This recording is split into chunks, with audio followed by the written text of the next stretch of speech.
What is going on, guys? It's Kevin back in with a quick new video, just letting you guys know what I've been doing and what I've been working on. Now, today's video, we're going to talk about this little vehicle behind me here. This is a 1990 Mazda Miata 4-cylinder engine, 1.6 liter, 5-speed manual transmission. Now, the story behind the car is the previous owner was driving it. It shut down on him. He had it towed to a reputable shop. They told him it was an interference motor and that the pistons, the valves, and all that were bad. So he posted it up for sale. I drove down to a place called Roswell, which is about an hour and 35 minutes away to pick the car up. I paid $500 for the car, 500 bucks. Now, I did a video a couple of years ago about cheap vehicles that you can get for under like 1,500 bucks, and this was one of them. And I got a lot of flack for it. They was like, you can't get a Miata for under $1,500. Yes, you can. You just have to look. Now, of course, you guys know that the Miatas, the 1.6, 1.8, they are non-interference motors. Now, I'm gonna show you guys, I'm going to put a little video up of me doing the timing belt or whatever, and we're going to take it for a test drive. But first of all, let me give you guys a quick walk around this vehicle. It's not super beat up. It does need some cosmetic attention though. The wheels, I don't necessarily like black wheels, but it is what it is.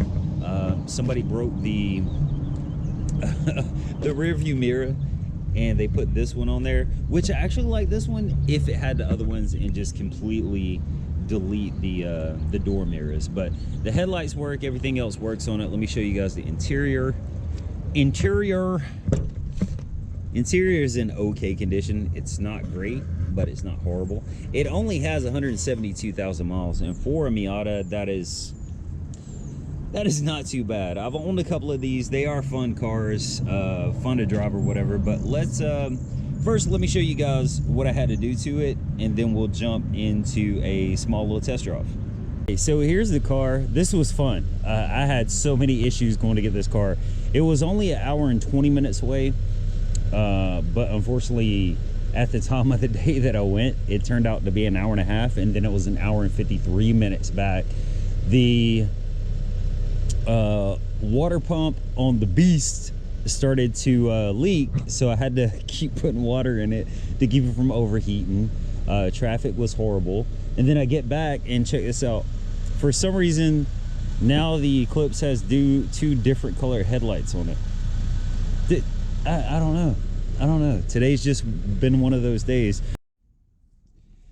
All right, so the first thing I seen as soon as I pulled this down is, check this out. Hopefully you'll be able to see it here.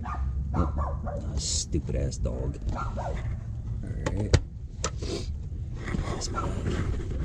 and you can see right there, it is done. That timing belt is done. It's so weird that it snapped right there though. It is what it is. So that is definitely the culprit. So let's go get a timing belt. Yeah, let's do that. Yes. All right. Thanks. Have a good one.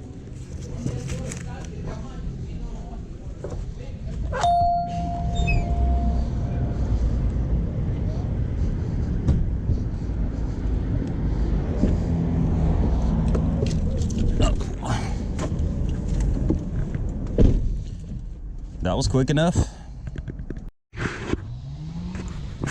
Okay, I just wanted to mention something real quick about these Miatas. Now, a lot of people that I've seen online is giving bad information on how to time these cars, which is not fucking rocket science. But what people were saying is, on this side, you have an I and an E. This is the exhaust side because the exhaust manifold's on this side, so this is the exhaust cam, right? They're saying to put the E down here at the bottom, and over here, they're saying put the E down here at the bottom to align with these little grooves here. That is not correct. That is backwards. I don't understand why people do that shit. What you want to have is the E on the exhaust straight up and the I on the intake straight up. And the reason behind that is, if you can see right here, it has an I, and on this side, it has an E, okay? And you're not gonna base it off of this mark here where the number is, or where the letter is. You're gonna base it off of right here where the timing mark is. So the timing mark on this one is going to be directly above the E. The timing mark on this one is going to be 1 tooth off. It's going to be 1 tooth backwards. So you're going to line that line with the line here, this line with the line here. So down here at the bottom, you're going to have the E directed that way, and you're going to have the I directed that way. So down here at the bottom, it's going to be backwards. So just so you know.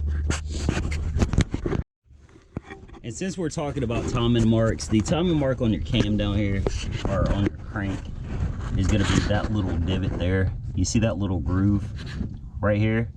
That's going to line with this pointer. Now, I always put it 1 tooth back because when you tighten it, this is going to rotate and be on. So when you go to put the belt on, you don't want it directly on, because when this tensioner tightens, it's going to pull the belt in this way, which is going to rotate the bottom slightly towards the driver's side of the car. It's the first try. It's still top dead center. I haven't even spun it over yet, so if this thing does it run, you'll see it right now.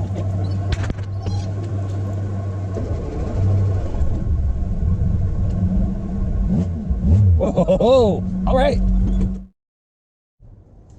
All right, let's take it for a little ride. Now, let me show you guys this real quick. I'm 6'2", so sitting in this car, if I was sitting naturally, I would probably be sitting like this right here. Now, as you can see where my knees are when it comes to the steering wheel and all that. Now, if I sit in a normal driving position, it's like this. So it's a little bit tight, but it's definitely doable. So this car has no power steering, but when you're driving it, really, you don't feel it. It's a small little car. It draws fine. These are not fast vehicles. They're just fun vehicles. Take around twisty turnies, take it up to the mountains, drive around a little bit. They are fun. The 1.6 liter only has 116 horsepower. Now, if you consider that my bike has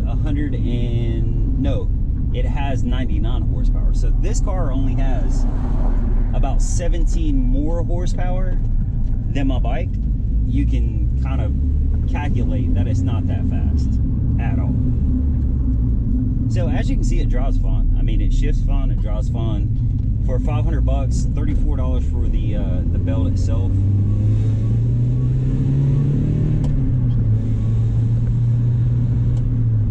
You see, it's not fast, but yeah, that is pretty much it for the video today, guys. I've got a lot of stuff to do. I was supposed to do one thing, now I'm stuck doing like 100 other things.